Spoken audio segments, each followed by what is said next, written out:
हबीब साहब, कितना रोशन मुस्तकबिल आपको नज़र आ रहा है इस्तेहकाम पाकिस्तान पार्टी का? अल्लामा इकबाल ने सियासत पर एक नज़म कही थी, 2 शेर हैं उसके, कि इस खेल में तायीन मरातिब है ज़रूरी, अच्छा। शातिर की इनायत से तू फर्जी में प्यादा, बेचारा प्यादा तो है एक मोहराए नाचीज़, फर्जी से भी पोशीदा है शातिर का इरादा।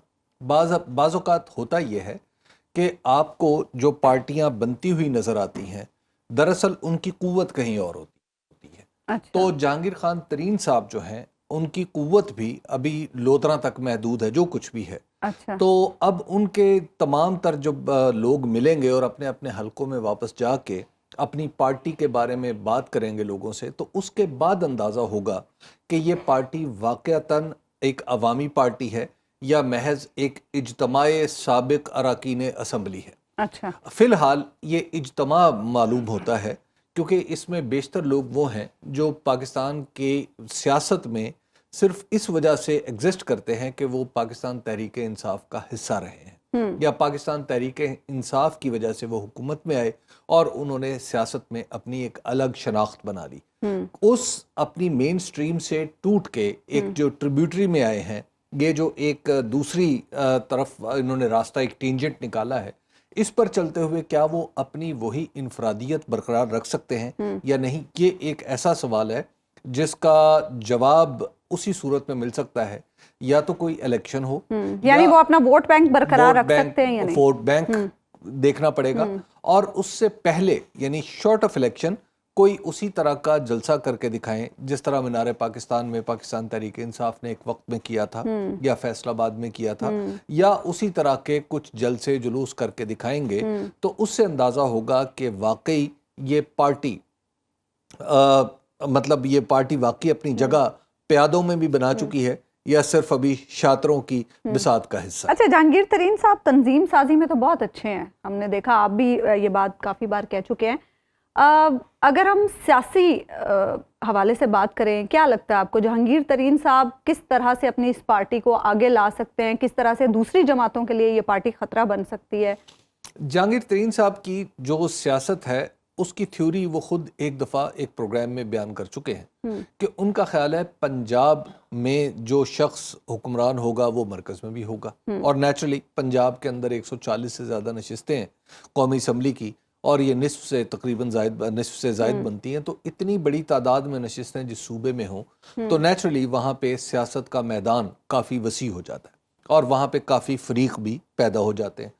अब जो जहांगीर खान तरीन साहब की थ्योरी है वो यह है कि पंजाब में भी कोई 60 या 70 ख़ानदान हैं जिनको अगर मिला लिया जाए अपने साथ तो इतनी नशिस्तें मिल जाती हैं जो पार्टी को इक़्तिदार में भी ला सकती हैं, और ऐसा भी मुमकिन है कि पार्टी को असम्बलियों के अंदर, बिलखुसूस पंजाब असम्बली में और कौमी असम्बली में इतना बड़ा नंबर दे दें कि जिसकी बुनियाद पर पार्टी अपने मुस्तकबिल के सियासी मफादात का हुसूल मुमकिन बना सके।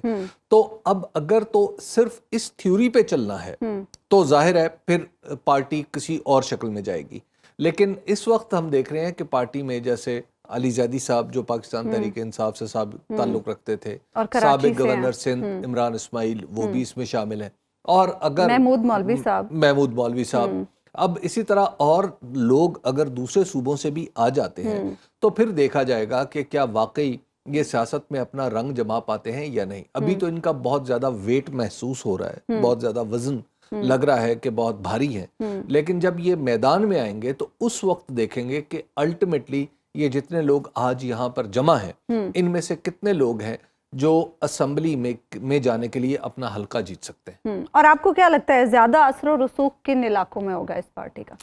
जहांगीर खान तरीन साहब का जो बुनियादी इलाका और जहाँ पे वो बहुत असर और रसूख रखते हैं वो है जनूबी पंजाब, और जनूबी पंजाब में वहाँ पर आज भी कहा जा सकता है कि वहाँ पे शख्सियात जो मकामी शख्सियात हैं, वोट उनसे जुड़ा हुआ है। पाकिस्तान के दूसरे हिस्सों में या बिलखुसूस सेंट्रल पंजाब में ये बात कहना मुश्किल है, और सेंट्रल पंजाब सीटों का सबसे बड़ा एक अगर रीजन की बात की जाए तो वो मजमुआ है। अब वहाँ पर चंद ख़ानदानों को इकट्ठा करके डेफिनेटली कुछ सीटें तो निकाली जा सकती हैं, लेकिन इतनी नशिस्तें नहीं निकाली जा सकती جو موجودہ سینیریو بنتا ہوا نظر آ رہا ہے، اتنی نشستیں نہیں نکالی جا سکتی جو حکومت بنانے کے لیے کافی ہوں، یا حکومت میں ایک سائزبل یا ایک قابل ذکر فریق بننے کے لیے ضروری ہوں.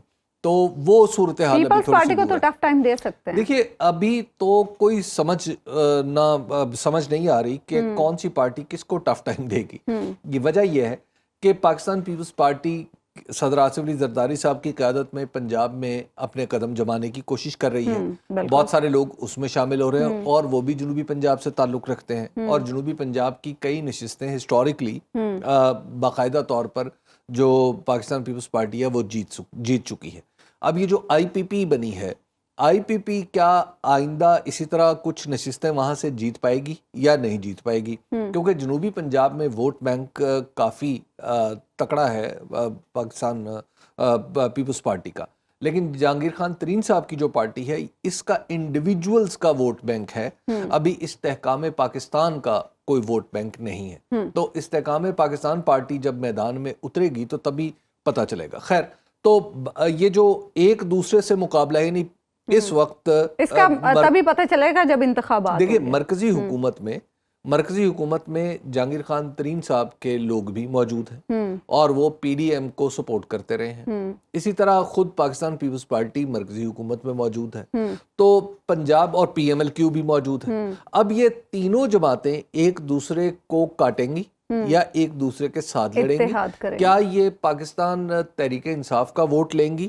یا پاکستان مسلم لیگ نون کے چھابے میں بھی ہاتھ ماریں گی؟ اب یہ بھی کوسچن جو ہے، یہ سوال ابھی تھوڑا سا دور کا ہے. مجھے لگتا ہے کہ الٹیمیٹلی شاید ایسا ہو کہ پی ایم ایل کیو، امکان ہے کہ پی ایم ایل کیو اور آئی پی پی مل کے شاید کچھ جگہ پہ لڑ رہے ہوں، کہیں پہ پاکستان پیپلز پارٹی لڑ رہی ہو، کیونکہ فی الحال جو الیکشن کی صورت، نون لیگ کے ساتھ اتحاد نہیں ہو سکتا. دیکھیے نون لیگ کو اتحاد کی ضرورت نہیں ہے. نون لیگ کا نہیں، اگر جہانگیر ترین صاحب چاہیں، شہباز شریف صاحب لے کر آئے تھے ان کو سیاست میں. دیکھیے جہانگیر خان ترین صاحب انہی کے ذریعے آئے سیاست میں، لیکن بہرحال انہوں نے اپنا راستہ نکالا اور اپنے راستہ نکالتے ہوئے وہ کافی اب تو باقاعدہ طور پہ ایک پارٹی کے سربراہ بن چکے ہیں.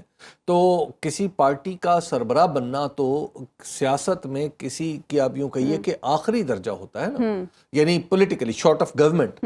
تو جب وہ سیاست میں ایک کارواں کے امیر بن چکے ہیں تو اب تو ظاہر ہے وہ کسی دوسرے کے فریق، پورے معاملہ پوری سیاست میں وہ ایک فریق بن کے ابھریں گے.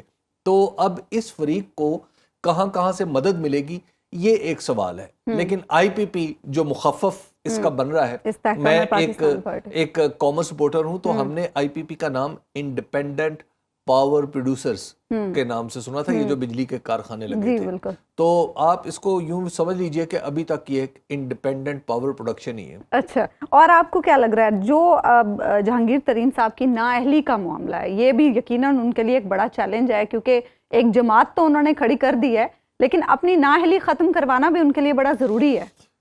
دیکھیے جو نااہلی کا خاتمہ ہے کئی چیزوں سے جڑا ہوا ہے، وہ کسی ایک چیز سے اس کو الحال رکھ کے الگ کر کے نہیں سوچا جا سکتا.